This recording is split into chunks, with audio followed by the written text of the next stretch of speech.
एक छोटे से गांव में एक गरीब किसान रहता था। नाम था रामलाल।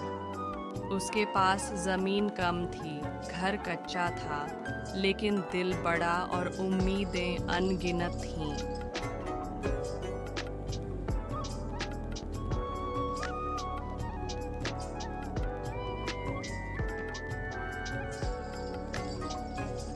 आज भी बारिश नहीं हुई, फसल कैसे उगेगी? तभी दो गांव वाले आते हैं और रामलाल का मजाक उड़ाने लगते हैं। अरे रामलाल, तू चाहे दिन रात खेत जोत ले, तेरा भाग्य तो सूखा ही है। हाँ, भगवान भी शायद तुझे भूल गया है। रामलाल बोलता है, भगवान मेहनती का साथ कभी नहीं छोड़ते। मैं हिम्मत नहीं हारूंगा। रामलाल अपने घर की ओर चला जाता है। घर पहुंचने के बाद रामलाल की पत्नी रामलाल से, जी सुनते हो, घर में अनाज बहुत कम बचा है। बच्चे कई दिनों से भरपेट नहीं खा पाए। कमला, घबराओ मत। भगवान ने चाहा तो सब ठीक होगा। हमें हार नहीं माननी चाहिए। खेत में रामलाल काम कर रहा था। अचानक मिट्टी से चमकता हुआ बीज निकलता है। रामलाल हैरानी से ये क्या है? सोने जैसा चमक रहा है। बीज को ध्यान से देखता है।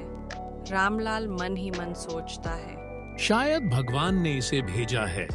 चलो इसे खेत में वो देता हूँ।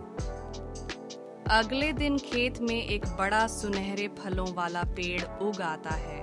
रामलाल आंखें चौड़ी करके, हे भगवान, ये तो कोई चमत्कार है। पेड़ से गूंजती हुई आवाज आती है, रामलाल, मैं मेहनत और ईमानदारी का पेड़ हूँ। मेरे फल केवल उसी को मिलेंगे जो मेहनती और सच्चा होगा। लालचियों को मैं पत्थर का फल दूंगा।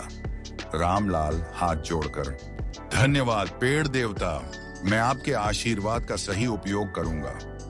गांव वाले दौड़कर आते हैं।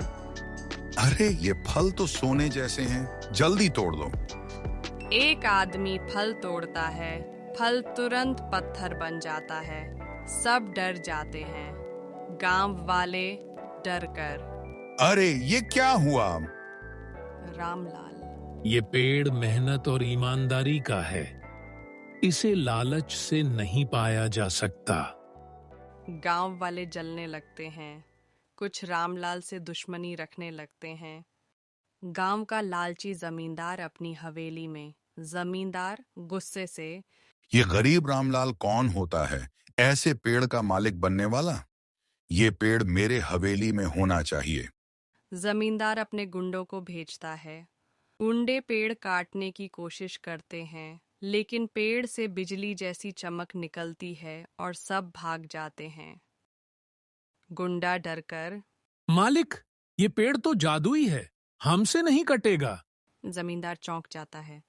रामलाल फलों को बेचकर कर्ज चुकाता है। गांव के बच्चों के लिए स्कूल बनवाता है। बीमारों की दवा कराता है। गांव वाले खुश होकर, रामलाल, तू गरीब से अमीर बन गया, लेकिन दिल से वही नेक इंसान है। तूने हमें रास्ता दिखाया। रामलाल मुस्कुराकर, दोस्तों, अमीरी पैसों से नहीं, बल्कि नेक दिल और मेहनत से मिलती है।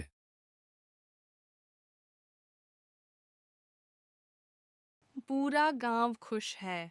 जमींदार भी अपनी गलती मान लेता है। जमींदार पश्चाताप से, रामलाल मुझे माफ कर दे, अब मैं भी मेहनत करूंगा। रामलाल, गलती मानने वाला कभी छोटा नहीं होता। आओ, हम सब मिलकर गांव को खुशहाल बनाएं।